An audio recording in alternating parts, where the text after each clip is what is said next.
Sous le bandeau, émission numéro 35. Et on a aujourd'hui comme sujet l'ordo ab chaos. Parce que présentement, dans notre monde, je crois qu'on vit un petit peu de chaos, puis c'est le temps d'en parler un peu. Puis de voir un peu une vision peut-être à la maçonnerie. Peut-être qu'on peut apporter un certain... on pourrait dire une certaine lumière là-dessus, nos opinions de qu'est-ce qui se passe et tout ça. Et comme vous pouvez le remarquer, présentement, nous sommes en direct sur Facebook. Donc, c'est la première fois qu'on fait cette émission sur les internets comme ça. Et sur notre page Facebook, donc facebook.com/sous le bandeau. Donc, on va saluer à tous les auditeurs qui nous écoutent présentement, en fait, qui se connectent à fur et à mesure. On a Younes qui nous dit allô. On a Tevenin. Je vais l'avoir un jour, ce nom-là, qui est avec nous aussi présentement. Et d'ailleurs, on va le saluer là, avec le tour de table. D'ailleurs, Sylvain qui est de la maison. Comment ça va, Sylvain? Ça va très bien. Et toi, mon cher ami Franco? Ça va super Comment bien. Comment se passe le confinement? Ça se passe super bien. Écoute, la seule chose, c'est que, tu sais, ça fait quoi? Ça fait maintenant officiellement une semaine que le gouvernement du Québec nous a dit de rester à la maison. Mais moi, ça fait quand même plus longtemps, puisque j'étais arrivé de vacances le 9 mars. Et moi, officiellement, le mardi prochain, ça va faire mon 14 jours d'hibernation à la maison. Donc, j'ai très hâte de pouvoir sortir. Mais en fait, sortir, c'est-tu vraiment une solution de sortir puis de dire, bon, mais finalement, j'ai pas de virus, mais je me rends à un endroit qu'il risque d'en avoir des virus que finalement, je peux le contracter en allant tout simplement à l'épicerie ou aller dans la rue rencontrer quelques personnes aussi. Là. Donc, c'est particulier tout ça. Toi, de ton côté, Sylvain, comment ça se passe, cette mise en quarantaine? Eh bien, l'important, c'est d'avoir du sain breuvage. Si vous avez le sain breuvage, vous pourrez vous en sortir et survivre à ce moment difficile. Oui. Et je prie très fort pour les parents qui ont des ados à la maison. C'est vraiment pas évident. Ouais. Nous, ici, moi et Claudia, on vit en couple heureux, tout va bien, il n'y a pas de friction. Mais j'imagine ceux qui ont des adolescents, tu sais, les adolescents sont habitués de vouloir s'enfermer dans la maison. Là, maintenant, on leur demande de rester, mais ils veulent fuir à la place. Alors, bonne chance à ces parents-là. Alors, je trinque pour vous. C'est bon, ça. Moi d'ailleurs, là, tu sais, tantôt, on parlait, tu me disais comment ça allait et tout ça. Moi, je suis triste que vous ne soyez pas chez moi aujourd'hui. On comprend la circonstance aussi, là, tu sais. Mais moi, j'avais quelque chose pour toi, Sylvain. Là, de mon voyage au Mexique, j'ai ramené une belle bouteille de Johnny Walker, 18 ans, une vieille bouteille de scotch, en fait, de 18 ans, qu'on devait boire ensemble, mais malheureusement, t'es pris sur le vin présentement. Fait que ça n'a pas de sens. Ça n'a pas de sens. Mais là, possiblement que dans quelques jours, j'aurai la chance, ou quelques semaines, j'aurai la chance d'aller la déguster chez toi. Ben oui, on va s'organiser une fois qu'on n'est plus en quarantaine et que tout soit beau, on va être capable de faire ça. Mais là, Sylvain, tu dis que... Tu sais, moi, je suis habitué, ça fait déjà 10 ans que je suis dans la quarantaine, là, je vais bientôt avoir 50. Alors, je suis familier avec ça. Ouais, c'est ça. C'est bon, ça. Mais oui, exactement. Mais même moi aussi, j'ai commencé à vivre ma quarantaine. Je veux dire, 2020, c'est l'année que je tombe à mes 40 ans. Donc, je vis ma quarantaine durant toute l'année aussi. Donc, je suis comme toi, finalement. Là. On est dans la même situation. mais là, en fait, tu parlais, bon, t'étais bien avec ta conjointe et tout ça. Mais là, Claudia, elle a décidé de se mettre en quarantaine, de la quarantaine chez toi, là, dans une autre pièce présentement. Là. Allô, Claudia? Allô? Comment ça va? Ça va bien, et toi? Ah, ça va super bien. Moi, là, quand t'es là, il y a toujours quelque chose de fantastique. J'espère que je me tromperai pas de piton, là. C'est-tu celle-là ici? Non, ça, c'est pas plate. Non, attends. C'est celle-là? Non, c'est pas celle-là. Non plus. Ah, mot, t'as dit. Ah, Claudia. Allô? Ça a pris du temps, mais t'es arrivé, là, comme du monde, là, ça va bien. Oui. Ah, comment ça va, toi? Ça va bien. Je suis en quarantaine de Sylvain dans une autre pièce. C'est ça? Non, blague à part, on l'a fait juste pour avoir du bon son technique aujourd'hui. Ben oui, c'est ça. Puis en plus, c'est ça, c'est notre premier test. C'est la première fois qu'on fait ça aussi. C'est la première fois. Donc, oui. c'est notre première expérience en live Facebook. Ben oui, c'est ça. En live Facebook en plus.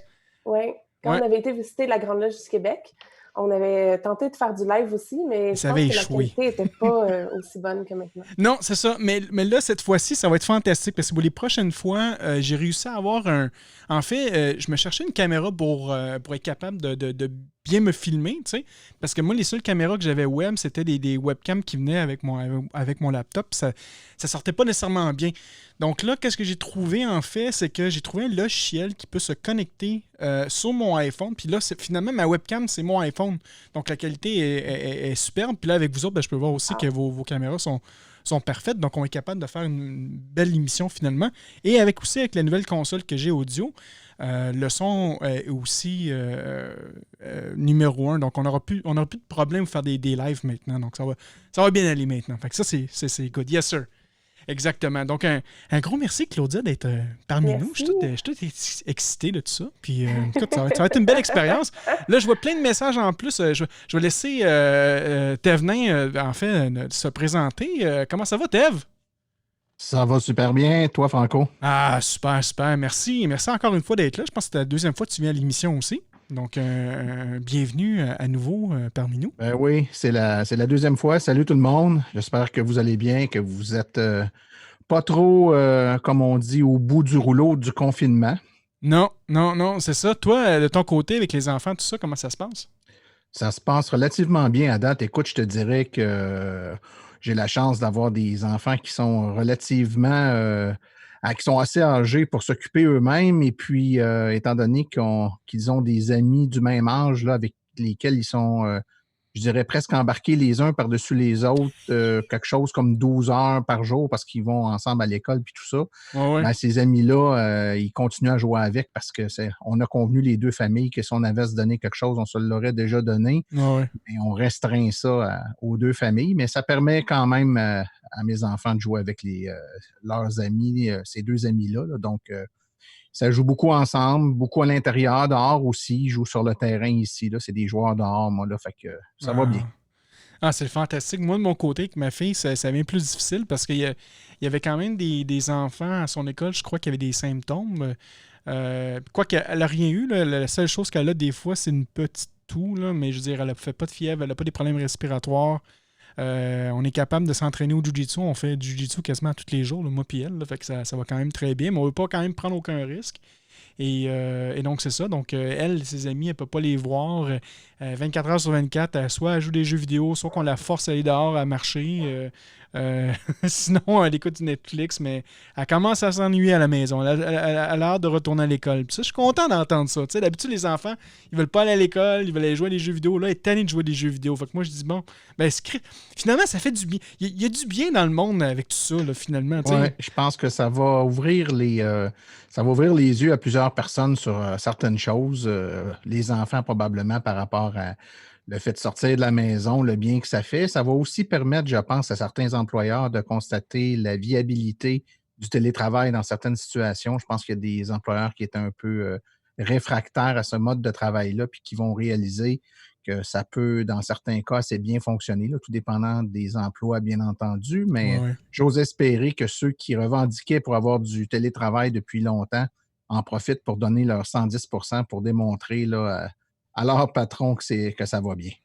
Oui, c'est ça. Écoute, il y a beaucoup de télétravail qui se fait présentement, mais autant qu'il va y avoir du télétravail, je pense qu'il y a une autre réalité, puis ça va toujours dépendre peut-être de ce qui se passe un peu dans le monde, mais je pourrais dire au Québec, si je me souviens bien, puis je ne veux pas donner des mauvais chiffres, là, mais je crois qu'on a passé au Canada de 5 à 40 % du taux de chômage là, présentement au Canada. Donc, il y a quand même beaucoup de compagnies qui vont licencier des gens. Fait que ça, c'est quand même une réalité qui est assez dure. Quoique, tu sais, puis je te donne un exemple. Moi personnellement, j'ai travaillé jusqu'à vendredi dernier pour mon contrat à distance de la maison. Puis là, finalement, les projets ont été annulés aussi. Là. Donc oui, la disponibilité de travailler à la maison est là, mais il y a encore, je pense, une peur ou peut-être un inconnu, peut-être des employeurs qui disent si ça vaut vraiment la peine de garder des ressources quand même tout le temps à la maison aussi. Là. Fait qu'il y a quand même, je pense, un contrebalancier peut-être là-dessus, là, mais sinon, oui, je disais, moi, j'en connais plein de monde aussi, comme toi, finalement, là, qui travaille de la maison, puis ça va très bien. Puis même moi,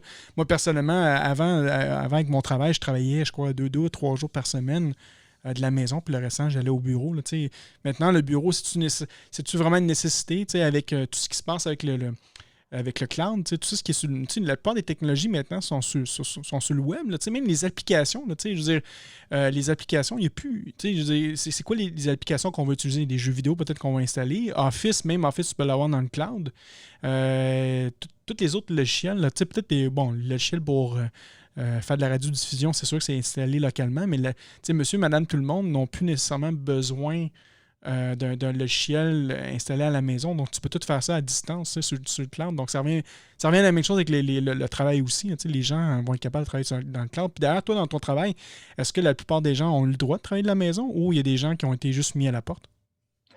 Non, les gens, dans la plupart du temps, peuvent travailler. Ça dépend des emplois, bien entendu. Hein, là où je travaille comme ailleurs, il y a des emplois pour lesquels ça se prête bien. Donc, les jobs de bureau qui demandent, qui se font devant un ordinateur, bien, c'est sûr que ça se fait devant un ordinateur, qu'il soit au travail ou à la maison. Certaines personnes, le travail se fait plus au téléphone.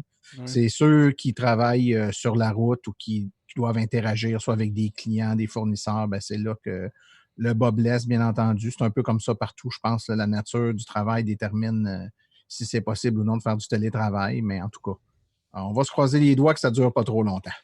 Non, c'est ça. On se croisait les doigts, mais en même temps, il y a beaucoup de gens qui croient peut-être que ça va durer encore 6 mois, 1 an, donc qui disent 2 mois. Si je fais un tour de table avec tout le monde, qu'est-ce que vous pensez de cette affirmation-là? Croyez-vous que ça va durer longtemps encore, ce virus-là? Et moi, je miserais sur le 16 et le 32 à la roue. Là. Je dirais plutôt, non, je faisais une farce là, avec le casino, mais ils sont fermés aussi, selon le casino. moi, ça va durer au moins 3 mois. Au moins 3 mois? Et pourquoi tu penses ça? Au moins 3 mois, oui. Puis le fait que les données qu'on a ici ne sont pas tout à fait exactes, on sait que le gouvernement, quand ils ont commencé les tests, pouvaient n'en tester que 600 par jour. Alors, le chiffre qu'on voit à la télé en ce moment, à 140, je crois, victimes, là, personnes infectées, ça ne reflète pas la réalité. Je crois que dans les prochains 2 à 3 semaines, là, ça va exploser. Ça va monter probablement autour de 18, 20 ou 25 000 personnes infectées. Alors, c'est là que ça va se corser un peu plus. Là, on est un petit peu en vacances au Québec. On est confiné chez soi. Il fait soleil, c'est le printemps. Ça va quand même relativement bien, à part les ados, là, pour bien du monde. Mais je pense que c'est dans les prochaines semaines que vraiment ça va se jouer. Ouais. Mais écoute, tu disais, répète-moi le nombre de tests qu'on avait, parce qu'il me semble qu'on a augmenté depuis ce temps-là. C'était 600. Maintenant, depuis lundi, ils sont passés, je crois, à 3000 par jour. Non, mais ça, j'ai entendu 5-6 000, mais ouais, c'est ça. Ouais, c'est possible aussi. Peut-être en 3, on disait 3000. Ils ont la capacité de faire 5000 tests par jour, mais actuellement, la demande est de 3000. OK. C'est ça. OK, c'est ça. Bon. Donc, on n'a pas le portrait exact et ça va probablement faire comme en Italie, mais on va espérer que ça soit pas que ça soit différent. Mais je pense que l'avantage qu'on a présentement, puis là, je vais mettre en fait, Thévenin, je vais mettre sur le stream présentement ta page que tu nous as envoyée là, sur la map mondiale là, sur les cas confirmés, là, qui finalement c'est en temps réel, de ce que je comprends de cette page-là. Là. Tout se fait en temps réel là-dessus. Là. Oui, c'est ça. Faut juste rafraîchir là, de temps en temps, mais le décompte qui est diffusé actuellement, c'est le bon décompte, donc 297 000. Puis si tu fais un refresh dans une demi-heure, tu vas te rendre compte qu'on va probablement être 1000 de plus facilement là, à la vitesse que ça monte actuellement. Puis on a les statistiques par pays également, donc ça permet de faire un suivi en temps réel. Oui. Ah, mais c'est super intéressant. Mais tu vois, comme moi, oui, probablement que les chiffres vont continuer à augmenter, mais je pense il y a quand même quelque chose de bien qui se passe présentement. Il y a quand même certains pays que les cas ont arrêté ou tout simplement ils ont commencé à réduire. Le meilleur exemple, c'est en Chine.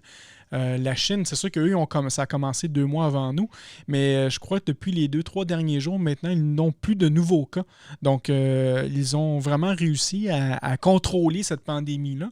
Et les gens sont toujours vérifiés, ils font quand même attention, mais les gens recommencent à vivre la vie de tous les jours, là, la normalité. Là, tandis que c'est sûr qu'en Italie, ça va quand même pas assez bien. Là, je veux dire, D'ailleurs, on salue, puis on a plein de compassion pour tous nos frères et sœurs là-bas qui sont enfermés chez eux. Puis ainsi, une compassion aussi à tout le monde, en fait, le peuple italien au complet. Mais je pense que le taux de mort aussi continue à augmenter vraiment de façon significative en Italie. Comparativement peut-être au Québec, je crois, au Québec, hier, c'était la première fois qu'on n'avait pas de cas qui étaient rapportés. Donc, je pense que ça va quand même bien de notre côté. Donc, je suis un peu d'accord avec toi, Sylvain. Peut-être ça va durer encore peut-être 2-3 mois. Mais l'avantage, je crois, qu'on a au Canada, comparément peut-être à plusieurs autres places au monde, c'est qu'on a réussi assez rapidement à fermer nos frontières, à essayer de nous protéger le plus possible, puis d'avoir justement, si on est rendu, on est capable d'avoir 6000 tests par jour, puis on a juste besoin de 3000, ça veut déjà dire qu'on est peut-être en avant à l'avant de la courbe. Là, on est prêt à aller un peu plus loin, puis on se protège bien quand même là-dedans. Là, je ne sais pas ce que vous en pensez. Là. Je trouve ça difficile de se prononcer sur le sujet parce qu'il y a tellement d'informations qui circulent, qui est de l'information qui est différente. Il y a tellement de gens qui n'ont pas été testés, l'information n'est pas à jour. Ouais. Et puis, c'est très difficile dans un contexte comme ça de pouvoir évaluer. Donc, moi, je trouve ça très dur de me prononcer, mais j'imagine qu'on ne va pas retourner travailler la semaine prochaine. Là, ça, je m'en doute. Mais après, combien de mois ça va durer? Je pense qu'il y a une bonne partie de ça aussi qui est en lien avec comment les gens vont se comporter, si les gens vont respecter pour éviter la propagation. Je pense que ça a un lien important à jouer.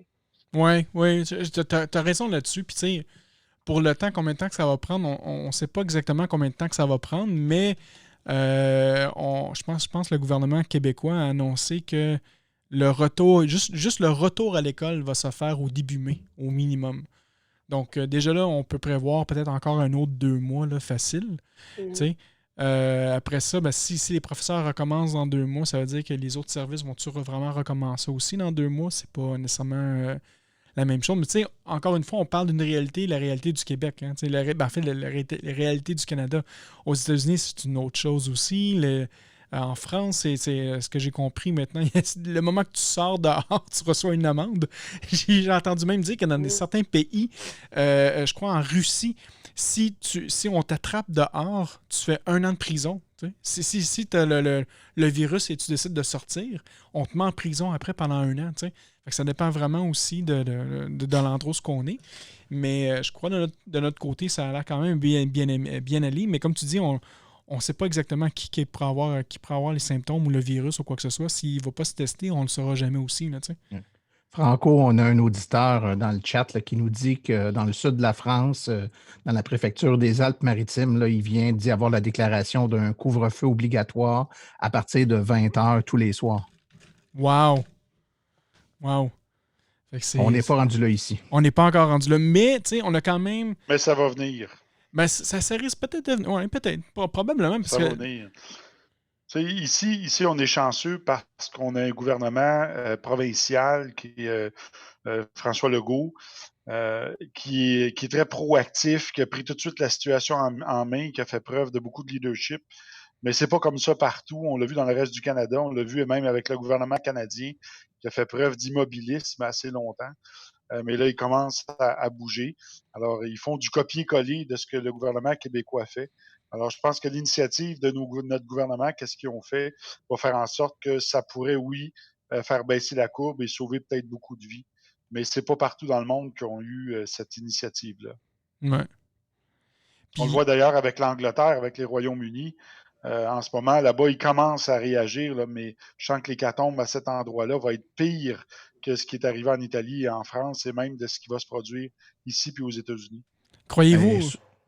Souvent, ce qui arrive avec des situations comme celle-là, c'est que le gouvernement impose des couvre-feux ou des trucs, donc il faut les suivre. Et là, quand les gens ne les suivent pas, étant donné que c'était déclaré comme étant une loi, ben là, ils sont obligés d'intervenir. Donc là, il y a la répression policière qui embarque. Tu vois-tu, on nous dit encore une fois sur le chat là, qu'en France, c'est 135 € d'amende pour ceux qui ne respectent pas les couvre-feux. Ça veut dire que si on ne respecte pas, ben, il y a des étapes subséquentes qui s'enclenchent et puis là, ben, la pression et la tension montent. C'est jamais des situations évidentes. beaucoup plus facile à gérer quand les gens collaborent dès le début. Là-dessus, ici, au moins, on est assez... c'est pas parfait, mais ça semble mieux qu'à certains endroits. Ouais. Mais tu vois, Mais là, mes chers frères et sœurs, là, ouais. moi, j'ai une question qui me brûle les lèvres là, pour les auditeurs. Bois Il y a plus de vin. sûrement, il y a sûrement des adeptes de la conspiration qui nous écoutent en ce moment ou qui vont écouter l'émission par la suite et qui croient que nous, les francs-maçons, comme on contrôle le monde, en tout cas dans leur pensée, dans leur imagination, et qu'on est à l'affût de toute information. Moi, il y a plein d'amis qui m'ont appelé parce qu'ils savent que je suis maçon. Ils m'ont appelé pour voir si j'avais de l'information privilégiée, si on était derrière ça, et où se situaient les Illuminati, et c'était de où ça avait parti. Alors, juste pour vous dire comment les gens peuvent avoir une imagination fertile. Écoute, Sylvain, regarde, bien, j'ai l'antidote ici. Là, je le montre à la caméra. J'ai l'antidote. C'est moi qui possède l'antidote du coronavirus, mesdames et messieurs. Je vends ça 1 million de dollars la pilule, esti. Non, on n'a pas ça. On n'a pas ça. Mais ouais, c'est ça. Fait que, puis ouais, ce serait intéressant de voir si les auditeurs ils ont peut-être des théories de conspiration. Pas de constipation, de conspiration. Si vous en avez, vous pourrez les partager et puis on pourra en parler très certainement. Puis d'ailleurs, on parlait de théories. Même moi, j'ai embarqué là-dedans. Puis ça revient un peu au sujet du Ordo ab Chao. Ordo ab Chao. Parce que bon, l'ordre vient, l'ordre jaillit du chaos, tu sais. Puis là, présentement, on vit dans ce monde-là de chaos. Puis même moi, j'ai embarqué un peu là-dedans. J'essaie toujours de me contrôler, puis d'être centré malgré le mouvement, de voir qu'est-ce qui se passe et tout ça. Mais même moi, je me suis fait avoir dans cette situation-là. Et la preuve, c'est qu'à un moment donné, j'ai trouvé des recherches, en fait, des brevets pour le virus du corona, en fait, pour le coronavirus. Et c'est un document de 320 pages qui parle comment le virus est fait, c'est quoi la médicamentation qu'on peut avoir pour guérir, comment le virus attaque et tout ça. Et c'est un virus qui avait été créé en 2003, en fait. Et le brevet avait été approuvé, je pense, 7 ans plus tard, quelque chose comme ça. Et moi, au départ, je croyais absolument que c'était ça, puis que là, on voyait la liste des inventeurs, puis là, je disais, bon, c'est leur faute, puis blablabla. Mais pour me rendre compte que finalement, c'est pas le même virus. Parce que j'ai découvert qu'il existe plusieurs coronavirus. Je savais même pas que c'était le mot coronavirus, finalement, c'est juste un type de famille, je crois, de ce virus-là. T'sais. Et que, en fait, la version qu'on a présentement, c'est juste une autre mutation qui n'a aucun rapport avec ce document-là. Mais c'est pas grave, j'avais lu quand même cette information-là. J'avais même regardé les vidéos sur YouTube. J'avais corrélé l'information. J'étais sûr que j'avais la vérité ou quoi que ce soit. Puis finalement, je me suis rendu compte que j'étais encore un éternel apprenti puis que je devais recommencer mon travail là-dedans. Je trouve que ça nous ramène à certaines valeurs maçonniques en lien avec la remise en question. Donc, pas tout prendre pour du cash, mais questionner un peu puis réfléchir à l'information qu'on reçoit, des sources d'information, leur validité, être capable de peser le pour et le contre et finalement se faire une idée. C'est facile de gober. Et là, quand je dis gober, je parle pas de... C'est pas à sens unique, là. Hein? On peut avoir de l'information qui nous est diffusée par les voies officielles, qui est du gros n'importe quoi, comme on peut avoir de l'information par des groupes conspirationnistes qui est aussi du gros n'importe quoi. Je pense que c'est développer l'art d'être capable de remettre en question l'information et de se faire une idée. Il faut pas perdre ça de vue. Bien, tu apportes un point vraiment important, puis pour le maçon, puis même pour les profanes, puis les gens qui nous écoutent à la maison, qui est important. Mais une des vertus les plus importantes du maçon, c'est le discernement. C'est d'apprendre à discerner les informations qui arrivent, puis de choisir finalement de voir qu'est-ce qui pourrait être vrai, puis qu'est-ce qui pourrait ne pas être vrai, mais les affaires qui sont pas vraies, il y a peut-être un fond de vérité là-dedans. Il y a peut-être une piste à l'explorer. C'est peut-être pas nécessairement tout un mensonge aussi. Là, comme tu dis, des fois, ils vont mélanger des mensonges, des vérités, puis finalement, il y a peut-être de quoi aussi à aller voir là-dedans, mais d'utiliser le discernement, de regarder la nouvelle, de rester centré malgré le mouvement, de ne pas être des émotions quand tu lis certaines choses. C'est ça qui devient difficile aussi. Là, Le discernement aussi, on doit l'exercer envers nous-mêmes aussi, envers nos croyances. Parce que quand on croit dur comme fer qu'on a la réponse, bien souvent on est à côté.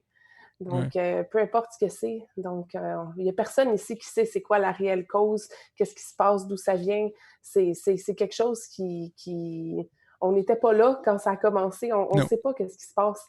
Donc, c'est normal d'avoir un doute puis de ne pas avoir une certitude sur ce qui se passe exactement. Puis c'est important d'accueillir ça, puis d'accueillir le fait que si on a des croyances, puis qu'on croit dur comme fer que c'est vrai ou que c'est faux ou que c'est les extraterrestres ou que c'est n'importe quoi, ben à ce moment-là, c'est là qu'on fait pas de discernement face à nos croyances intérieures, en Mm. plus du discernement face aux informations extérieures. Mm. Si... Il y a un sage qui disait si quelqu'un te dit chercher la vérité, suis-le. Et si quelqu'un te dit l'avoir trouvé, fuis-le. Eh bien, c'est toujours vrai aujourd'hui. Ouais, Faut fuir ceux qui détiennent la vérité. ouais, exactement. Puis le maçon, en fait, aujourd'hui, là, donc, tu sais, on le voit là, un peu partout à travers le monde. Je pense, partout à travers le monde, je pense que les loges sont toutes fermées. C'est la même chose pour nous aussi au Québec présentement. La Grande Loge Génie du Canada est fermée, le droit humain du Canada est fermé, la Grande Loge du Québec aussi est fermée. Le maçon, lui, comment qu'il doit. Selon vous, il vit ça présentement, cette pandémie-là? Pas capable de voir ses frères et sœurs, pas capable de sortir. Comment qu'il vit ça, lui? Comment qu'il va vivre sa maçonnerie durant ce temps-là? Là, c'est difficile, on ne peut plus donner nos poignées de main secrètes. Non, mais moi, je trouve, ce que moi j'expérimente de ma part, c'est d'avoir la chance de parler avec beaucoup de mes frères et sœurs. Puis, on a un groupe Facebook aussi qui fait qu'à chaque soir, on se rencontre tout le monde ensemble pour prendre le temps d'avoir une pensée bienveillante pour l'humanité, Ouais. puis pour se recueillir, puis pour mettre des bonnes intentions. Donc, pour moi, ça, c'est un moment vraiment de pur bonheur qui m'aide à me recentrer chaque jour. Excellent, excellent. Puis, vous pensez. Ben, en fait je m'en allais sur une autre question, mais que vous en pensez, toi, Sylvain Thévenin, qu'est-ce que vous pensez de ça? Je laisse Thévenin se prononcer. Je vais me garder pour la fin. Bon, bon. Ben, écoute, je rassurerai ma sœur Claudia sur le fait qu'on a d'autres moyens de se passer des messages que par les attouchements. Eh bien, effectivement, il y a des moyens technologiques maintenant qui permettent, je pense, de contourner. Là, je ne pense pas que ce soit des remplacements efficaces sur tous les aspects, mais qui permettent de contourner, ne serait-ce que sur certains aspects, les limitations dues au fait qu'on ne peut pas se retrouver ensemble au même endroit. Je pense que c'est à nous de les utiliser, puis de les utiliser avec la bonne dose et à bon escient. Trop, c'est comme pas assez. Puis sur les mauvaises affaires, ben, on a l'impression que c'est pas efficace, puis on abandonne tout, alors que les avoir utilisés pour les bonnes choses, on va en tirer des bénéfices. Je pense que l'art de choisir les bons moyens va être important. Puis nous, de notre côté, dans notre loge, on se prend, je dirais, de façon un peu intuitive en main, un peu comme dans tous les aspects de la société. D'ailleurs, là, je vois plein d'initiatives sur le marché du travail, dans des écoles pour réussir à donner un peu d'exercice aux enfants. Tout le monde y va avec un peu là, les moyens qu'il connaît, mais qu'il n'a jamais eu le temps ou le courage de mettre en œuvre. Et puis là, on le fait. Puis c'est un peu la même chose pour les maçons. Je pense que ça va. C'est une petite période d'accalmie. On focus moins sur le groupe, mais ça nous laisse du temps pour focusser plus sur soi-même, libre à chacun de nous d'utiliser ce temps-là justement pour se centrer sur soi-même, chose dans laquelle on peut avoir un peu de difficulté dans la tourmente là, de la vie normale qui nous empêche d'avoir assez de temps parfois. Donc, c'est comme ça que je le vois. Monsieur, et non le moindre, monsieur Sylvain. Bien, je vais te répondre d'abord. Je vais te donner deux points. Un point de vue personnel et un point de vue de façon mondiale. De point de vue personnel, bien, moi, j'ai expérimenté sur un groupe Messenger, qui est celui de la Grande Loge Annie, où à quelques soirs, on a commencé à faire ça. On se fait une chaîne d'union, on lit le texte, puis on se relie entre nous. Et ça, là, ça nous crée vraiment un sentiment très fort de rapprochement.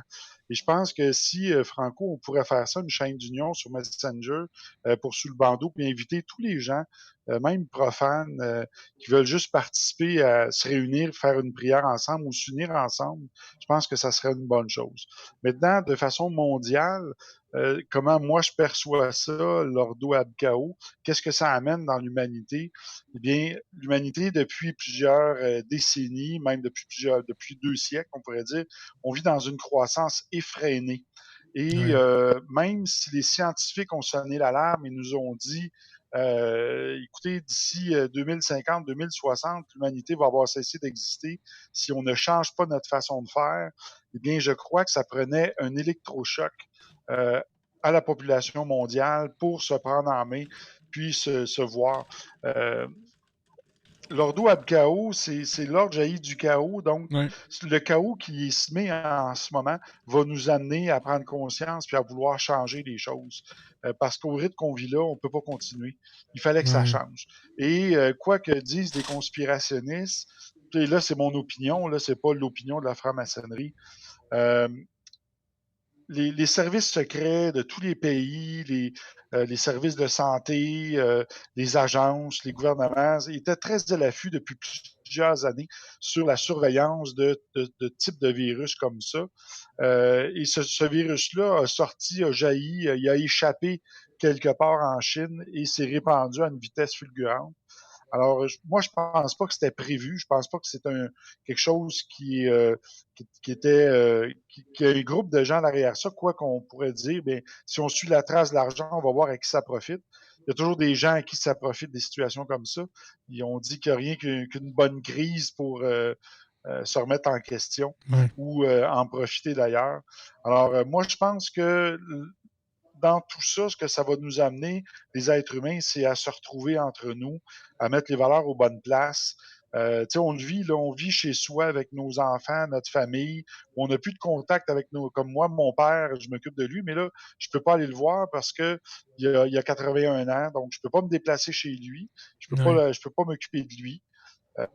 Donc, ça nous amène un certain rapprochement dans les valeurs qui ont été perdues, je dirais, avec l'éloignement de la religion et de la religion et de l'Église aussi chez nous. Ouais. J'aimerais revenir rapidement avec le message que je peux voir, moi, sur le chat, parce que là, je vois les messages passer via le live feed. Et on a Mitch qui parle. En fait, lui, c'est ses points qu'il emporte, puis c'est quand même super intéressant. Il dit vivre loin de son temple et de ses frères et sœurs, c'est très compliqué. Il dit pas mal de frères âgés de son atelier ne savent pas comment utiliser les nouvelles technologies. Donc, pour eux, c'est impossible de faire des réunions à distance. C'est donc compliqué pour maintenir parfois le lien avec le travail commun. Fait que, oui, qu'est-ce qu'on dit depuis tantôt, je suis d'accord avec ça, puis on a une belle chaîne, tout ça, mais peut-être pour des frères ou des sœurs, c'est plus difficile parce que justement, pour eux, ben, ils n'ont pas accès à cette technologie-là ou peut-être qu'ils ne le comprennent juste pas aussi. Là, donc, ça doit être encore plus un travail intérieur parce que justement, David, dans le chat, il dit le temple est dans le cœur et les frères et sœurs le sont aussi, on reste fort. On va en dire que ton temple est aussi à l'intérieur, fait que tu peux faire ton travail à l'intérieur, mais c'est sûr que peut-être pour certains frères ou sœurs, c'est plus difficile, puis parce que justement, ils se sentent peut-être plus isolés justement dans cette situation-là. Je sais pas qu'est-ce que vous en pensez, mais je trouve ça quand même assez intéressant aussi. C'est tout à fait vrai. Ouais. C'est tout à fait vrai. Il faut dire que dans beaucoup de loges, d'ailleurs, c'est pour ça, pour les profanes, c'est pour ça qu'on vous met un bandeau quand vous rentrez. C'est pour pas que vous réalisiez que la moyenne d'âge, c'est 90 ans dans une loge.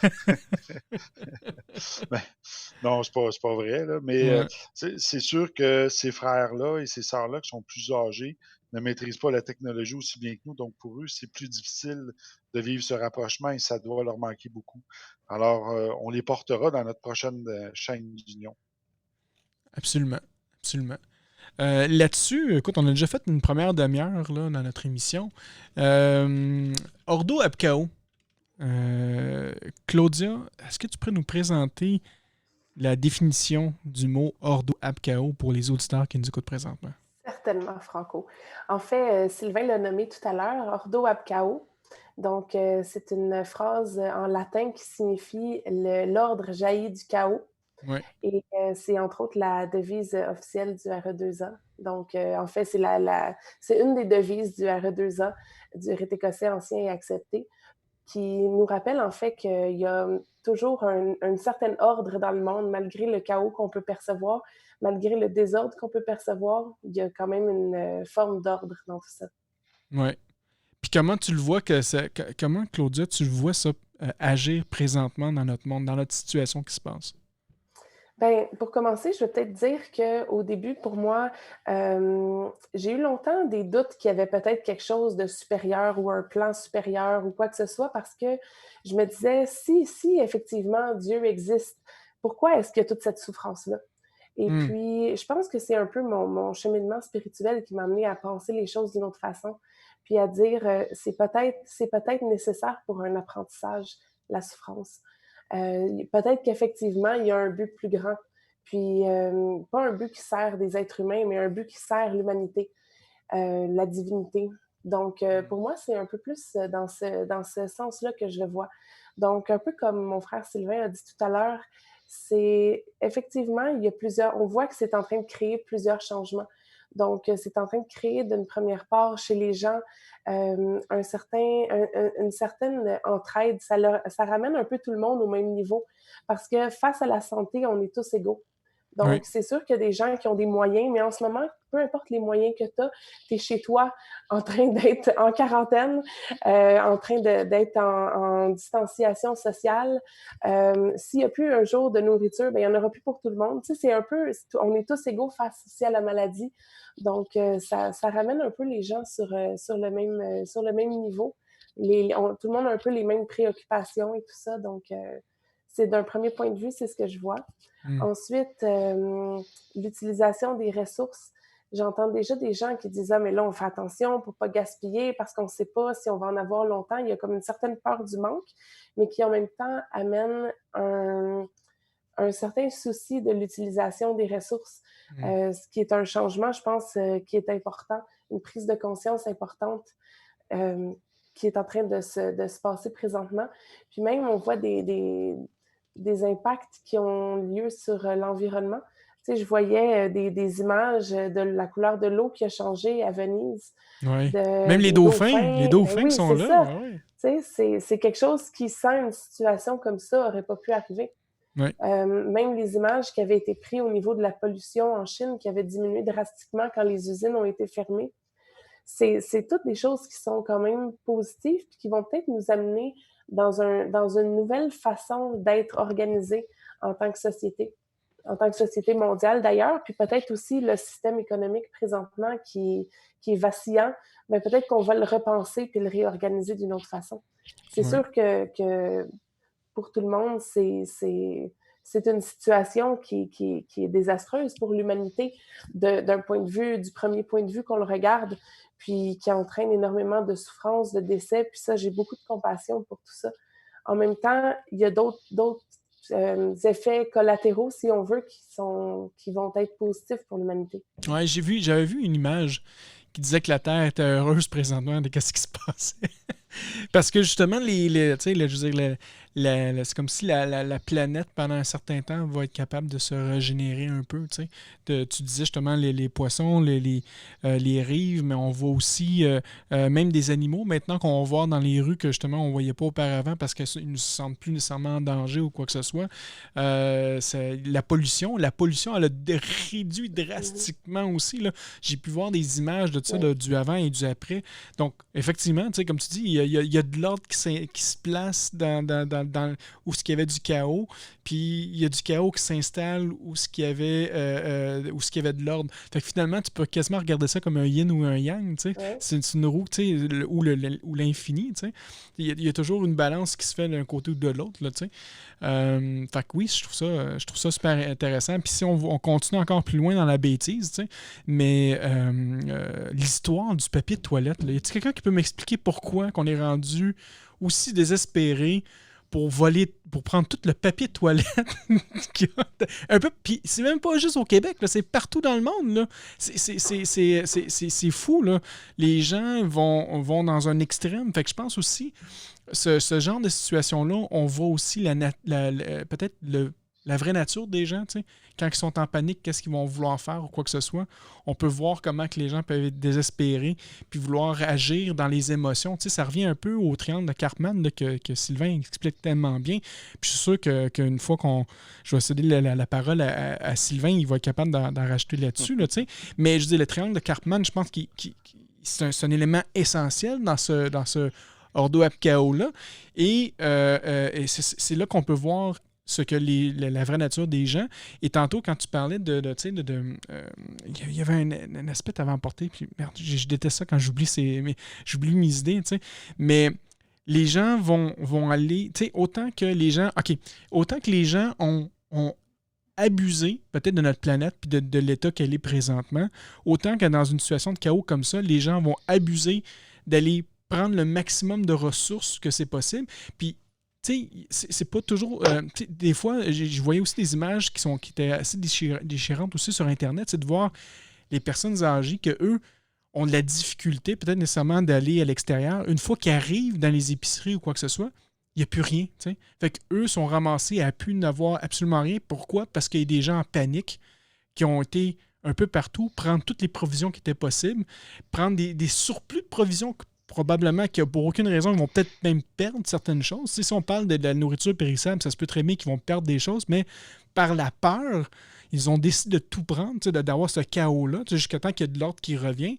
Mais malheureusement, ça va engendrer des conséquences aussi sur d'autres personnes aussi, là, dont les personnes âgées. Il n'y a pas rien que la peur, Ouais. mon frère, dans ça. C'est qu'il y a des pays où ils n'étaient pas prêts, entre autres comme en Chine, et comme ils n'étaient pas prêts, il y a eu rapidement un manque de denrées. Et les gens ont manqué de ces denrées-là. Et comme la plupart d'entre eux ont des familles ici ou des connaissances, bien, ils ont relayé l'information. Alors, les gens se sont lancés dans les magasins tout de suite pour acheter le papier de toilette parce qu'ils se sont fait dire que dans un autre pays, ils en ont manqué. Alors, par mesure de prévenance, les gens l'ont fait. Et quand ils ont vu ça, que ça s'est annoncé que tout le monde se lançait dans le papier de toilette, mais les autres ont dit, ben si tout le monde le fait, on va le faire nous autres aussi. Fait qu'ils se sont tous lancés. Il y avait quelqu'un qui m'avait dit en France, c'est parce que quand il y en a un qui tousse, les autres chient dans leur froc. Alors, c'est pour ça que il y avait besoin d'acheter du papier, mais je crois que la vraie raison qui semble la plus plausible, là, c'est celle que je viens d'exposer. Ouais, mais... Moi, j'ai une petite anecdote là-dessus. Vas-y. J'ai une de mes amies très proches qui habite au Japon. Okay. Et puis, elle me racontait, eux sont quelques jours en avance là, sur toute cette situation-là à cause de leur proximité avec la Chine. Ouais. Donc, eux, ça fait quand même longtemps que les écoles sont fermées et tout le kit. Et puis, ce qu'elle m'expliquait, c'est qu'ils ont eu une pénurie depuis à peu près une semaine avant nous. Il y a eu une pénurie de papier de toilette là-bas. Ce qui s'est passé, c'est qu'il y a quelqu'un qui, sur son blog, qui a parti une rumeur en disant que les masques étaient faits de quelque chose de similaire avec le papier de toilette. Donc là, les gens ont cru l'information qui avait été dite et sont allés vraiment vider le papier de toilette partout. Donc, elle, c'est ce qu'elle me racontait. Elle dit, là, nous autres, c'est ce qui circule dans les médias présentement comme information, puis c'est une fausse information, mais tout le monde a agi très rapidement. Et justement, un peu comme Sylvain parlait, ça s'est transmis d'un pays à l'autre. Et la majorité des gens qui ont été interviewés ici par nos médias se sont fait demander, mais pourquoi est-ce que vous achetez du papier de toilette? La majorité ne savait pas. C'est quand même mais toi, là, Franco, là, qui est ami personnel là, du président du CLIPSAS, là, François Padovani, là, bon. Sûrement à l'affût de certaines informations, comme celle que tu m'as racontée là, du laboratoire en Chine. Peut-être tu aimerais ça nous en parler un petit peu, donner des renseignements privilégiés à nos amis, à nos auditeurs. T'es-tu en train de me mettre dans... T'es-tu en train de me mettre dans la merde? C'est quoi qui se passe, là?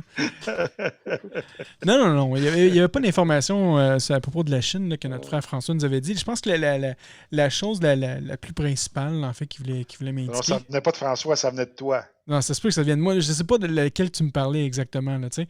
Mais... le laboratoire où il y a un animal qui se serait sauvé. Là, ah, ben oui. Effectivement, c'est ça. Oui, OK. Là, je me souviens. Merci, Sylvain. Non, mais en fait... La de François, je pense qu'il faut noter, ça va être le CLIPSAS qui va être reporté. C'est ça. Ben, c'est là-dessus que je voulais en venir. Je croyais que c'était là-dessus que Sylvain voulait en venir, en fait. Mais c'est ça, oui, pour aller rapidement avec l'Eclipsas. L'Eclipsas a été, en fait, annulé au mois de mai. Il va être reporté au mois d'octobre, probablement. Mais ça, c'est encore en pourparlers. On ne sait pas encore qu'est-ce qui va se passer. Mais en fait, la raison principale pourquoi ça a été annulé, c'est que le Congo-Brazzaville a fermé leurs frontières aussi. Et de toute façon, le moment qu'ils ont annulé, je pense, le CLIPSAS, c'est en même temps que le Canada fermait aussi leurs frontières et tout ça. Donc, de toute façon, il n'y aurait pas eu aucune personne qui serait présentée à Brazzaville là, cette fois-là.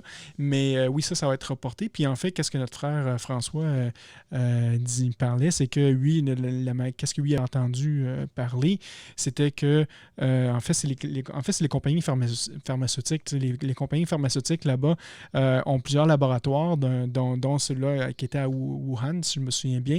Et la rumeur est que, et encore une fois, c'est une rumeur, donc ne dites pas que l'information qu'on vous dit, c'est la vérité nécessairement. Vous irez faire vos propres recherches ou sinon la vérité va apparaître un moment donné. Mais c'est que ces gros laboratoires-là, c'est des laboratoires qui fabriquent soit des virus ou qui vont tenir tout plein de virus et supposément, c'est que le virus était dans un laboratoire qu'on appelle P4, qui je pense que est la priorité la plus haute, qui sont les virus les plus dangereux dans le monde, qui sont dans ce laboratoire-là.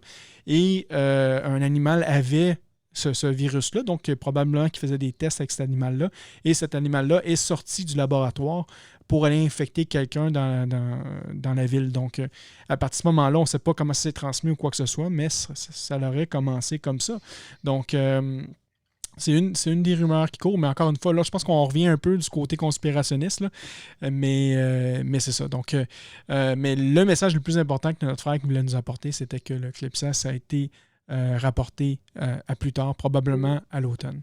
Donc c'est ça. Mais si on revient au sujet, on parlait un peu justement de la peur et tout ça, du sentiment que les gens ont un sentiment d'urgence pour faire quelque chose. Ça revient quasiment à ma soeur Claudia, peut-être à la science des égrégores. Tu sais, quand que...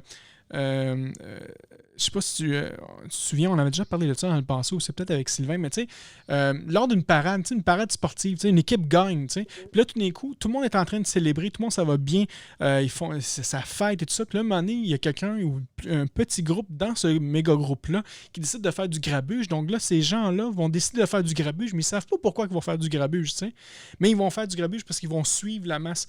Fait que c'est un peu le même genre d'exemple que tu nous as donné aussi, là, avec le Japon et tout ça, là, tu sais. Donc, il y a peut-être une question d'égrégore là-dedans aussi qu'on pourrait parler, non? Ben, c'est vraiment intéressant que tu soulèves ça, justement. Peut-être pour nos auditeurs, mentionner que l'égrégore, c'est un peu comme, à partir du moment où est-ce qu'on est 3 personnes, c'est un peu comme un mini inconscient collectif, on pourrait dire, qui se crée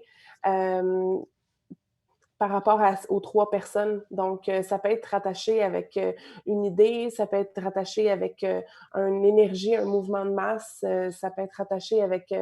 on dit qu'il y en a en lien avec les logos, avec les choses comme ça. Donc, effectivement, ça peut être intéressant de voir que des fois, c'est l'énergie commune. Tu sais, je ne sais pas, il y a peut-être d'autres personnes qui ont ressenti aussi, mais la première journée où est-ce que tout était fermé, que ça a été annoncé, puis là, tout d'un coup, les gens, OK, les écoles sont fermées, OK, les lieux publics sont fermés, pas de rassemblement, bien, on sentait qu'il y avait comme une fébrilité dans l'air qui n'était pas associée avec nécessairement une information en particulier ou une situation en particulier, mais avec le collectif, la fébrilité ambiante, là, si on veut. Oui, exact. On peut le voir comme exemple, mes frères et sœurs, souvent avec les bancs de poissons ou les bancs d'oiseaux ou les bancs d'animaux, là, lorsqu'ils partent tous ensemble dans la même direction, tous en même temps, synchronisés. Alors, c'est un peu ça d'être lié à un égrégore, c'est un inconscient collectif, comme notre sœur a dit. Sylvain, on s'en fiche.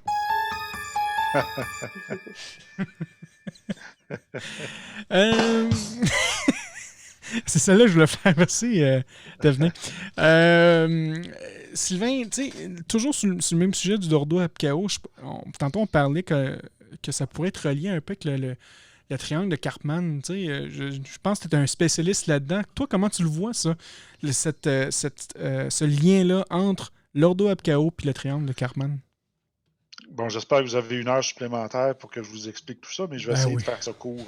Le triangle de Cartman, vous allez taper ça sur Google, là, Karpman. C'est un psychologue, si je me souviens bien, qui avait établi ce triangle relationnel-là, dans lequel on est appelé à jouer 3 rôles dès qu'on se trouve dans notre corps émotionnel. Donc, soit qu'on joue le rôle de sauveur, bourreau ou victime. Alors, pour avoir été un ancien adepte des conspirations moi-même, et c'est comme ça que Franco m'a connu d'ailleurs, qui lui aussi était un adepte des conspirations. Alors, Effectivement. souvent, on va avoir tendance à se placer dans ce triangle-là et voir les autorités, les gouvernements comme les bourreaux. On voit le peuple comme une victime et nous, on se place comme sauveur. Et là, on devient conspirationniste.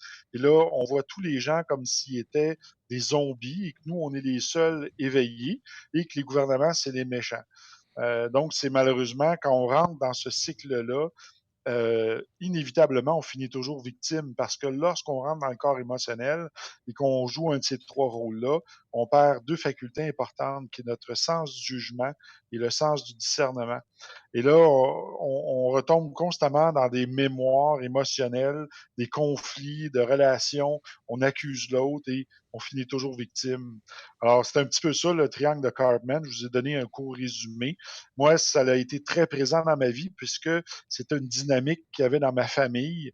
Et tout au long de ma vie, là, je vous dirais jusqu'à l'âge de 35 ou 38 ans même, jusqu'à temps que je rentre en maçonnerie, le triangle de Cartman était la source de tous les conflits dans ma vie. Alors, quand j'en ai pris connaissance, j'ai travaillé là-dessus. Ça m'a permis de beaucoup mieux comprendre et amener une certaine paix dans ma vie et dans les relations avec les autres.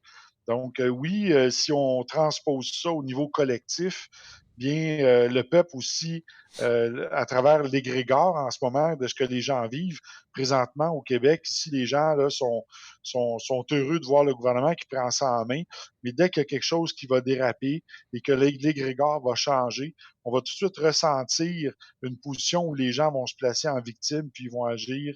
Et là, ils vont se promener d'un rôle à l'autre, vont tout de suite sauter de bourreau à sauveur. Et c'est là que ça va créer des conflits. Et c'est probablement là qu'ils vont avoir besoin d'instaurer la loi martiale parce que le désordre va se créer. Mais le désordre, il y a une raison d'être. Quand on dit l'ordre jaillit du chaos, eh bien, dans ce chaos-là, il y a un ordre qui va s'installer par la suite. Moi, il y avait un sage autochtone qui m'avait dit, Sylvain, dans tout si on regarde dans la nature, à chaque saison, ça se répète l'ordoade chaos, puisque une partie va mourir de la nature et va ensuite renaître plus forte et meilleure. Donc, il y a un nouvel ordre qui s'installe sur l'ancien et il y en est de même pour l'humanité. Hmm. Fait que qu'est-ce que vous pensez que l'humanité va comprendre de tout ça, de ce virus-là? Comment l'ordre va revenir de ce chaos-là qu'on vit présentement? Ça nous force à nous unir, hein? On n'aura pas le choix, là. Parce que ça touche mondialement, c'est pas un ou deux pays, c'est tout le monde. Et ça va aller de pire en pire, ça va s'étendre dans d'autres pays où en ce moment, sont au début, eux. Alors, ça va nous forcer à s'unir. C'est sûr que les adeptes de la théorie du complot vont dire, ah ben là, ils vont nous mettre une puce, ils vont instaurer la loi martiale, ils vont nous enlever nos droits. Bien, il faut savoir que il y a l'être humain apprend de 2 façons, soit par la conscience, soit par la souffrance. Ouais. Et malheureusement, 95 des êtres humains vont comprendre par la souffrance seulement parce que la conscience, ils ne l'ont pas acquis. Et la conscience, ça prend des années. D'ailleurs, il y a un truc que vous pouvez trouver sur Google là, qui s'appelle la théorie de Kohlberg. Peut-être Claudia pourrait mieux vous l'expliquer que moi. Là. Elle a étudié là-dedans. Et dans ça, il y a il y a 7 niveaux de conscience. Et la plupart des gens ne dépasseront pas le niveau 4 ou 5. Et d'ailleurs, le premier niveau, là, c'est punition-récompense. Donc, il y a beaucoup de gens qui, malheureusement, vont rester dans les bas niveaux. Et c'est ce qui fait que l'humanité a de la difficulté à évoluer. Et ce que j'aime, moi, de la maçonnerie dans ça, c'est que ça vient te prendre, quel que soit le niveau où tu es, et ça va t'amener vers le 6e et le 7e niveau dans la théorie de Kohlberg. Je vais laisser la parole à Claudia. Je vais arrêter de parler un peu. Peut-être qu'elle pourrait plus s'ouvrir sur le sujet. Claudia, est-ce que tu voudrais nous expliquer ça? Ben oui, en fait, les stades de Kohlberg, il y a plusieurs stades qui ont été déterminés. Dans le fond, Lawrence Kohlberg, qui était un psychologue américain, qui cherchait un peu un peu de développer une psychologie de la morale, un peu de voir s'il y avait une façon dont ça pouvait être reproduit, si on veut, des stades, de la moralité. Est-ce que la moralité pouvait être quantifiée ou gradée? Donc, c'était les recherches qu'il faisait. Donc, il a trouvé dans ces stades, il y avait au début énoncé 6 stades. Donc, il avait énoncé le stade 1. Donc, il y avait les stades 1 et 2, ça faisait la moralité préconventionnelle ou pré-moralité, si on veut. Donc, c'est vraiment en lien avec la perception des règles pour la personne directement. Donc là, c'est souvent les enfants qui sont là. Donc, le premier stade, c'est d'éviter la punition. Le deuxième stade, ça va plus être d'aller chercher les avantages ou les récompenses. Donc, c'est là que l'enfant souvent va se situer. Donc, en bas âge, il comprend par oui, non, tu peux avoir ça ou pas, mais il ne va pas nécessairement se poser d'autres questions plus élaborées en très bas âge. Ensuite, les stades de moralité qui sont dits conventionnels. Donc, ça, c'est souvent les stades que vont avoir les adolescents, les adultes.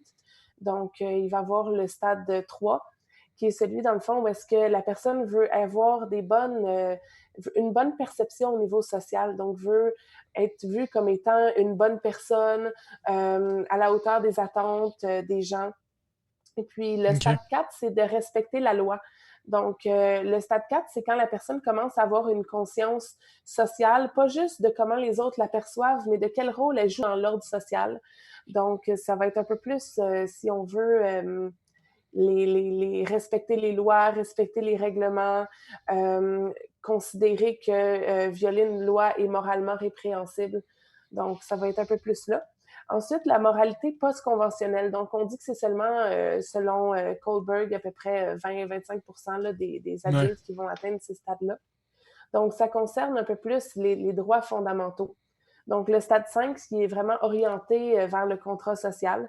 Donc, c'est considéré comme le droit d'avoir des opinions différentes, des valeurs différentes et des droits, que chaque humain a des droits, nonobstant des règles. Et le stade 6, ben là, on s'en va vers des principes moraux universels. Donc, chaque être humain, exemple, a le droit à la vie. Ça, c'est un principe moral universel. Donc, c'est les 6 principes.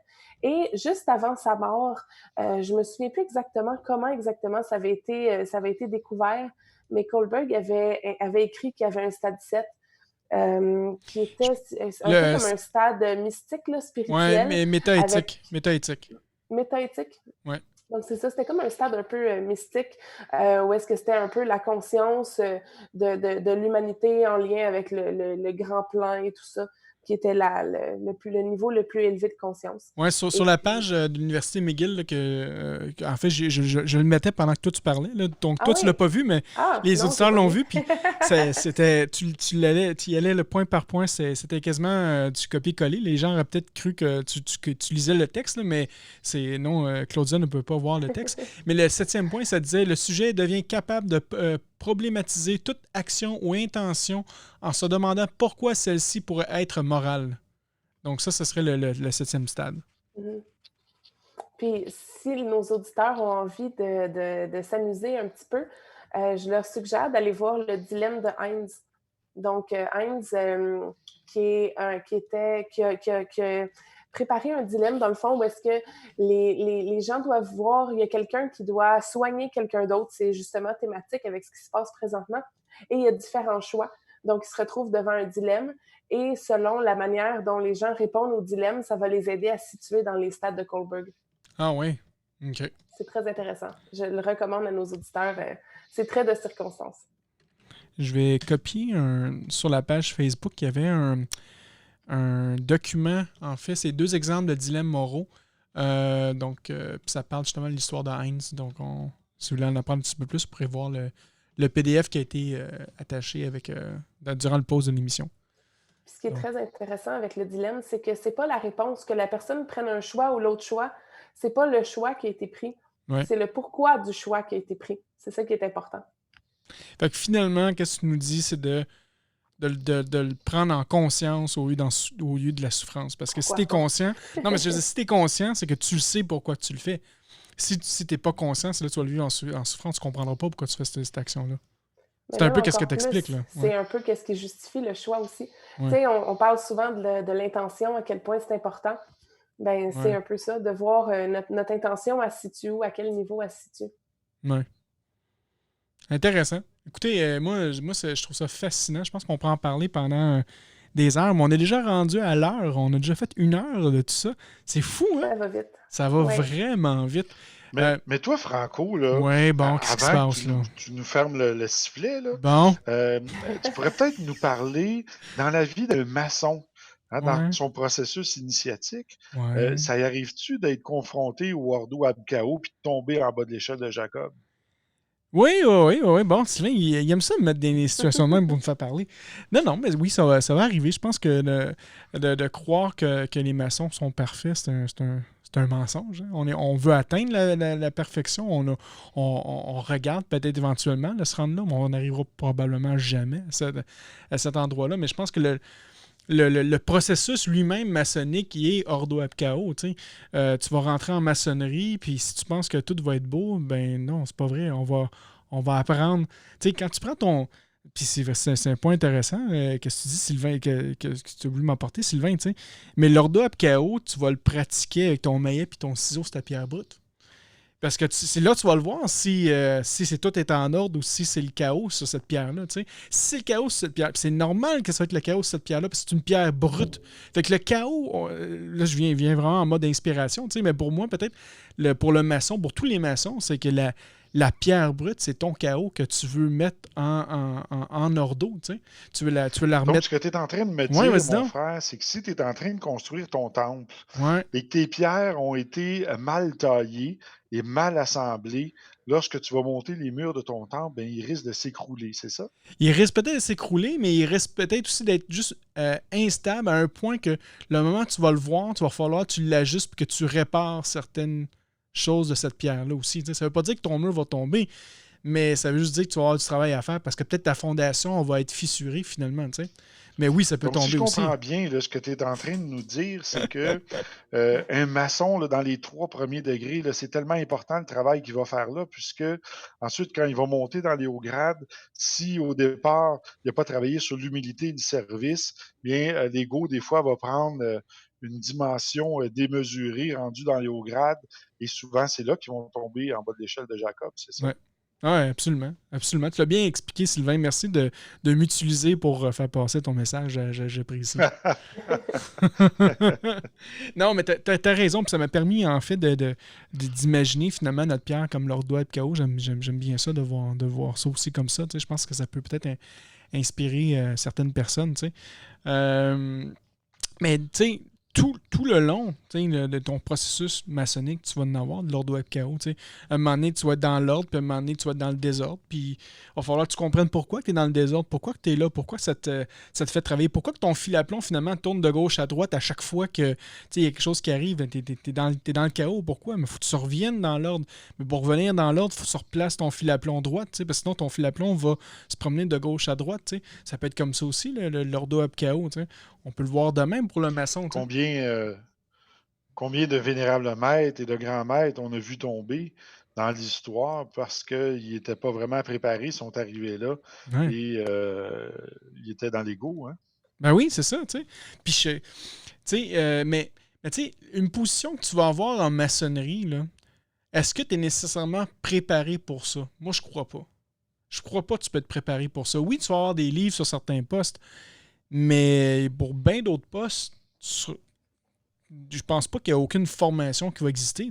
Je pense pas qu'il y a un livre qui explique comment être le parfait grand maître, ou comment être le parfait grand trésorier de l'obédience. Je dis ça, tu vas l'apprendre par toi-même. C'est sûr que tu vas avoir un bagage qui va venir avec, mais je suis pas sûr que tu peux vraiment être préparé à 100% pour ce genre de position-là. Qu'est-ce que tu en penses, toi? Ben écoute, c'est très important pour un maçon de développer l'humilité, le sens du service, puis travailler sur les vertus. On a vu, puis ça, c'est dans tous les loges, des fois des gens qui sont entrés, ils ont monté très vite, puis ils ont retombé. Et on dit à un certain degré, on parle de la porte étroite. Hein? Ouais. Donc, plus on avance en maçonnerie, plus la porte est étroite et moins il y a de place pour l'ego. Et si l'ego est très présent, bien, c'est sûr que ça va créer un chaos. On a connu un Ordo ab chaos dans notre propre loge. On a eu un passé grand maître, un grand maître, en fait. Ouais. Oui, c'était un passé grand maître. Ouais. Qui est allé très loin, là, qui aimait beaucoup les femmes, l'argent, puis qu'il s'est sauvé avec la caisse. Pourtant, au départ, c'était quelqu'un qui semblait très bien, mais l'ego n'était pas réglé. Et finalement, à la fin, qu'est-ce que c'est devenu? Bien, le chaos a pris place. Et par la suite, il y a des frères qui ont repris ça, puis qui ont relevé la loge et qui l'ont amené à un point qui est presque tiré du miracle. Donc, est-ce que c'est mieux aujourd'hui? Évidemment que oui. C'est 100 fois mieux que c'était avant. Donc, le chaos a créé par la suite un ordre et a amené quelque chose de meilleur. Vous pensez de quoi de l'Ordo ab chaos puis de la destruction du temple de Jérusalem? Vous pensez de quoi de ça? Alors, je vais laisser Claudia et Tevenin se prononcer là-dessus. Je vais laisser la place, moi aussi, à mon frère. Ça Ah, fait mon qu'on Dieu! l'a pas entendu. Steve, c'est à toi. Qu'est-ce que t'en penses de ça? M'entendez-vous? Oh, oui, on t'entend. Oui. OK. Oui. Je parlais dans le beurre, là. Je m'étais muté. Écoute, je me sens pas assez d'attaque ou assez érudit pour commenter sur ce sujet-là, mon frère Franco. Donc, je vais faire preuve d'humilité et laisser ma place à des gens qui sont mieux placés que moi pour en parler. Hey, là, on est en train de jouer à la patate chaude, mesdames et messieurs. Attention. Ben, je vais prendre la parole, je vais répondre, mais je voulais laisser la chance à peut-être d'autres frères ou sœurs d'en parler. Mais on sait que le temple de Jérusalem a été détruit 3 fois. Ouais. Et à chaque fois, lorsque la corruption, la collusion et l'injustice s'est installée, la nature prend place par le biais de la synchronicité et la destruction va s'opérer. Et de là, l'ordre va sortir l'ordre jaillit du chaos. Donc, dans toute chose qui est construite par l'homme, si la collusion, la corruption, l'injustice s'installe, c'est inévitable, ça va tomber. On l'a vu pour des gouvernements, on l'a vu pour des mafias, on l'a vu pour des dictatures. Parfois, ça semble durer longtemps. Moi, dans le domaine où je travaille, dans les fraudes, il y a un dicton qui dit « La justice a le bras long, mais les pattes courtes ». Ça veut dire elle va te ramasser, mais ça va prendre du temps.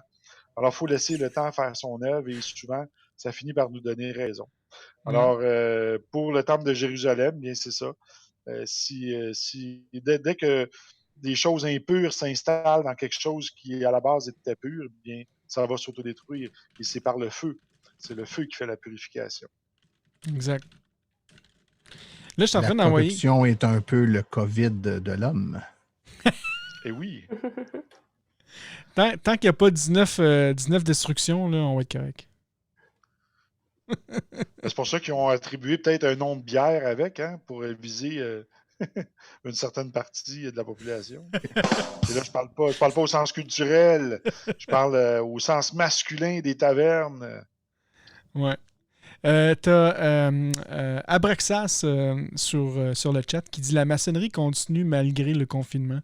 Oh oui, c'est ça. C'est sûr que ça va continuer. On essaie de rester le plus centré malgré le mouvement, ça qu'on dit aussi depuis tantôt.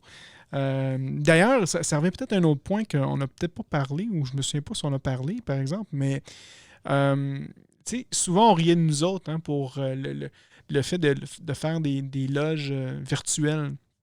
Est-ce que présentement, ça serait une solution justement pour réunir tous ces frères et sœurs-là? Moi, Je pense que ça peut être une solution temporaire, mais c'est jamais comme vivre l'expérience en loge. C'est sûr. Non, je suis du même opinion.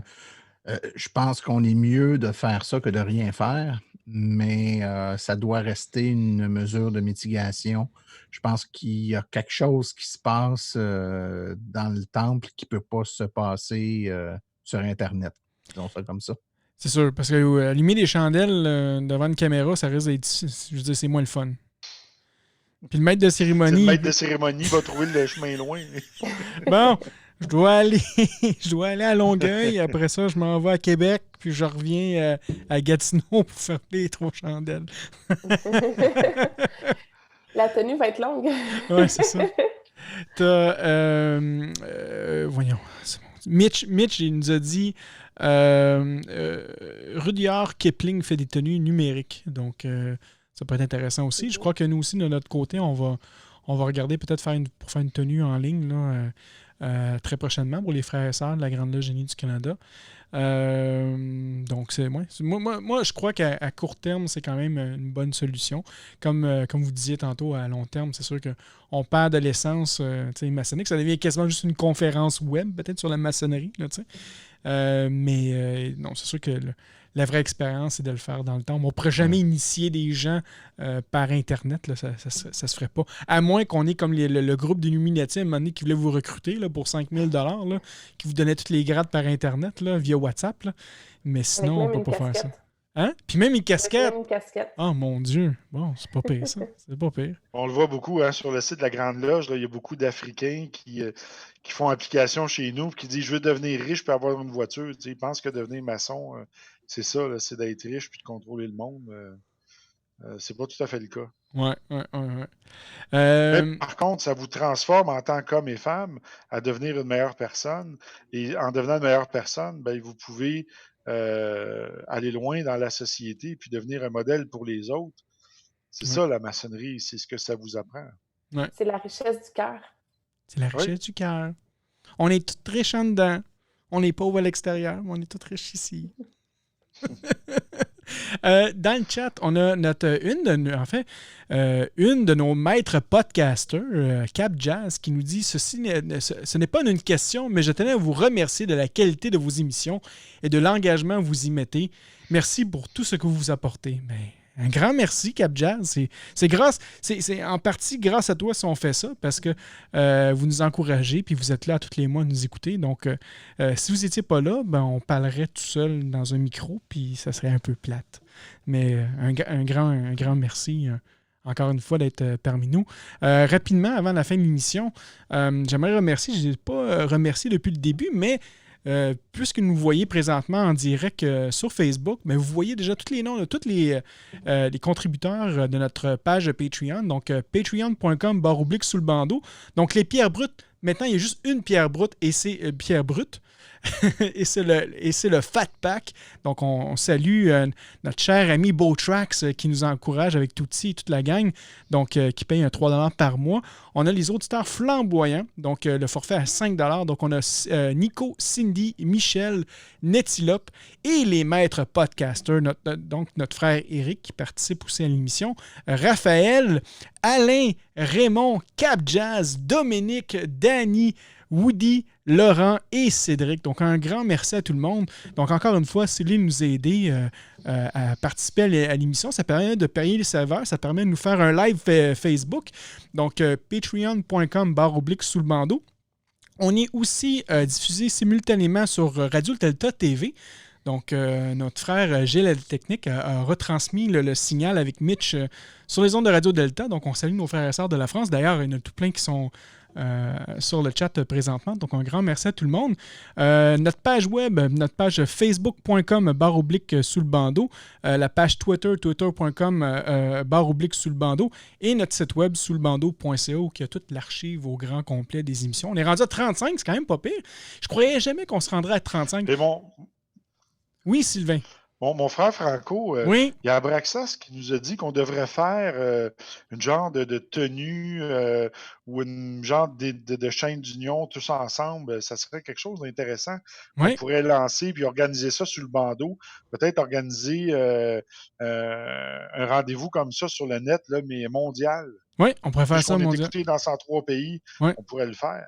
Exactement, on pourrait faire ça. Puis avec la technologie qu'on a, avec le logiciel Zoom qu'on utilise présentement pour faire les connexions, on pourrait très bien faire ça. Oh, oui, on a une limite, je crois, de 300 personnes qu'on peut mettre sur Zoom en même temps. Donc, c'est pleinement possible. Donc, on pourrait faire ça, sûr et certain. Oui, excellente idée. Excellent. Franco, tu vas l'annoncer, hein? Oui, on l'a annoncé. Potentiellement pas là. Là, tu continues à m'en mettre là, sur le dos, là, mais non, calme-toi un peu. Mais oui, on va le faire éventuellement durant les prochains jours. On pourra faire ça certainement. Donc, excellente idée. Merci beaucoup à Barxas pour cette suggestion-là. C'est grandement apprécié. Encore une fois, merci aussi à tout le monde qui nous écoute, donc qui sont sur le chat. Donc, on a Mitch, on a Cap Jazz, on a Abraxas, on a Michel, on a qui d'autre? On a Thibaut, notre frère Thibaut, qui est là aussi. On en a plusieurs. On a David, on a Carl. Écoute, c'est la première fois qu'on fait ça live en plus, fait qu'on a plein de monde qui nous écoute. On a Pascal et j'en passe. Là, je suis limité quand même dans les messages qu'on peut avoir. Donc, un grand merci à tout le monde. Là-dessus, on va y aller avec le mot de la fin. Donc, on va y aller tout de suite avec la meilleure, notre sœur Claudia. Ton mot de la fin. Attends une minute, il faut que je te fasse ton... C'était toi. Écoute, mon mot de la fin va absolument aller avec le son que tu as mis. Parce que cette semaine, on était à la maison tranquillement le soir, puis là, on se disait, qu'est-ce qu'on écoute?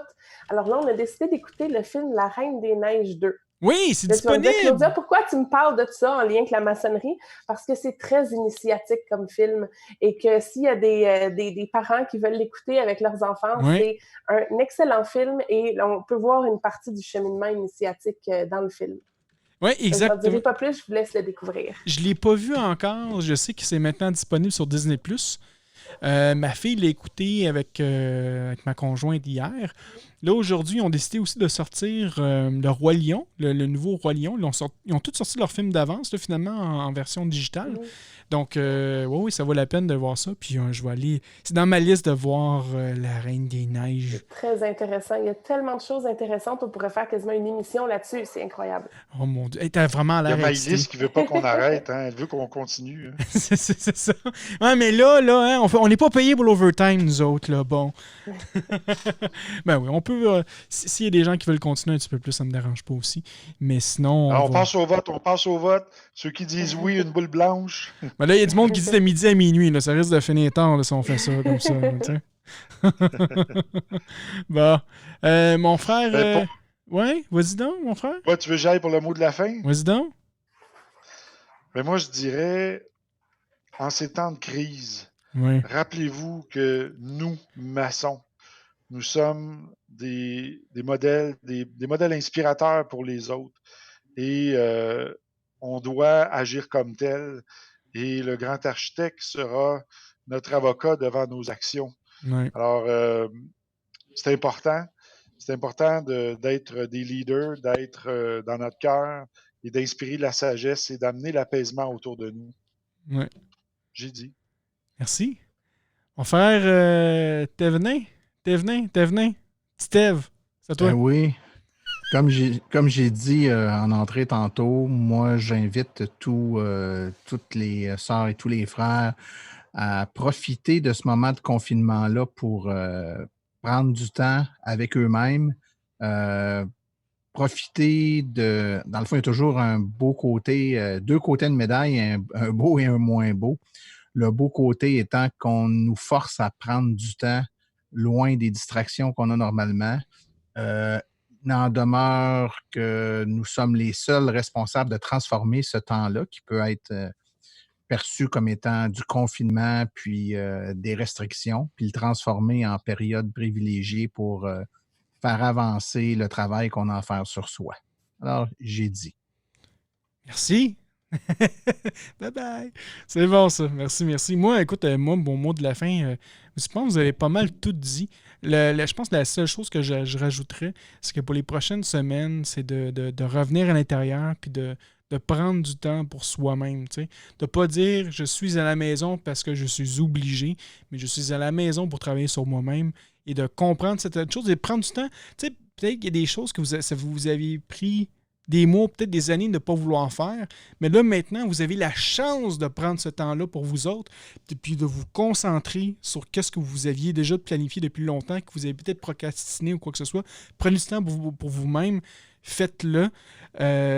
Passez du temps en famille le plus possible, c'est important. Souvent, on va dire, nos enfants, on est content des fois qu'on les envoie à l'école, ou sinon, sont vous les voyez pas souvent, mais prenez le temps de voir vos enfants. Prenez du temps pour vous-même, votre famille. Je pense que c'est important. Prenez aussi du temps aussi peut-être pour faire des choses que vous allez aimer ou peut-être des nouveaux projets que vous voulez développer aussi. Vous avez ce temps-là, donc vous pourrez faire ça. Pas juste de prendre du temps pour regarder la télévision, mais vous pourrez faire d'autres choses. Mais des fois, c'est quand même bon de jouer à des jeux vidéo, mais prenez du temps pour vous-même, pour le futur. Qu'est-ce que vous voulez faire? Quel ordo que vous voulez apporter dans le futur? C'est peut-être le temps de justement d'y penser maintenant. Donc, c'est ça mon mot de la fin. Donc, en gros, encore une fois, merci beaucoup à nos radiodiffuseurs, radiodelta.fr, radioh2o.ca. D'ailleurs, on n'était pas en ondes sur les ondes de Radio H2O, mais on va être rediffusé plus tard avec la version MP3. Donc, Balado Québec, Radio-Québec.biz, je me souviens bien. On a aussi RZO Web, tous les bons podcatchers. On est sur Spotify aussi, donc on est un peu partout sur les plateformes Internet. Encore une fois, notre page Patreon, patreon.com/sous le bandeau. On a 3 forfaits. Le forfait à 3$, 5$ et 7$. Notre page Facebook, facebook.com/sous le bandeau. Et notre page Twitter, twitter.com/sous le bandeau. Donc, mon nom est Franco. Et là-dessus, je vous dis au mois prochain. Bye bye! OK, bye là.